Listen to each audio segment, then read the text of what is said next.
I can pay you $150 per blog post. I can go lower, but I can't go higher. That right there, that was the moment I knew SEO is dead. As a career, as a service-based business model, as an industry, SEO is dead. Look, you can talk to me to the freaking cows come home about AI search this or people still use Google that, but that right there, that tells me everything that I need to know. 3 years earlier, I had been making like $700, even $1,000 per blog post for the same amount of work. I was living in Barbados. I was working at an SEO agency, working with an amazing team and doing work that I loved. It sucked, but I saw it coming. So I had to let AI end my job and my career. But I ended up building something better instead. A few years before that, I was learning how to scuba dive, hanging out in rum shops, and just chilling on an island. I'd begun experimenting with outsourcing, where I would hire other people to do to make my outlines and find my leads. And I'd gone from 60-hour work weeks to 20. I cut my working hours by more than a half. I thought it was only going to get better from there. And then I remember this one time I was hanging out by the pool and I'm scrolling through Instagram, and then I see an ad for a little tool called Jasper AI. One button push, and you can generate a wall of text that's passably human. There was no substance behind it whatsoever, but hey, most people wouldn't notice and probably wouldn't even care. This was in 2020, a couple of years before ChatGPT came out. I knew AI was gonna gun for me sooner or later, but I counted on having more time to prepare. I didn't get to have that. I thought I had more time. 2024 was the disaster year for me, for a lot of writers, for a lot of creative professionals. The biggest names of SEO were in flames. Industry veterans who spent decades in this field had to reinvent their business models overnight or fight over scraps. My anchor client had moved their content in-house, and then just like that, things were going great, better than I ever could have dreamed of in their own words. And then one email later, I'm history. And then poof, there goes half my monthly income.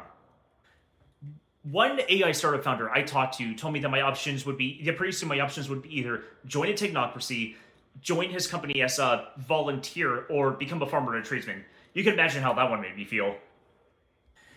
Basically, I had one of two options. I could either A, accept the inevitable and get bitter and rage at AI, or I could figure out what to do next. I chose the latter. And to do that, I had to answer one question. What can I do that AI can't?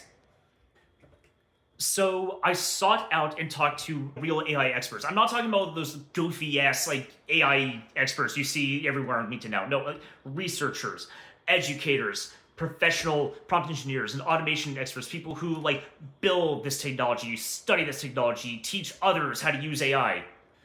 Extremely smart, capable, talented people who have thought deeply about AI-human interaction for years or even decades. And then eventually I arrived at the conclusion. AI has no subjective experience. AI cannot live a life. You can have AI draft a blog post about a random court case in 5 seconds. It can't write about your court case. It can make up a patient success story for a doctor. It can't talk about your success story. AI cannot live a life.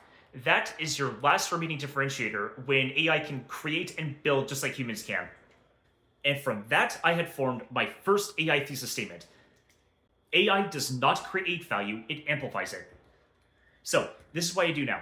Twice a month, I sit across from you over Zoom, or coffee if you're local here in Savannah, which is where I'm currently based. I ask you questions. Who are you? What do you do? How did you build your business? What's important to you? What kinds of customers do you help? What do you do for them? Tell me about a recent success story.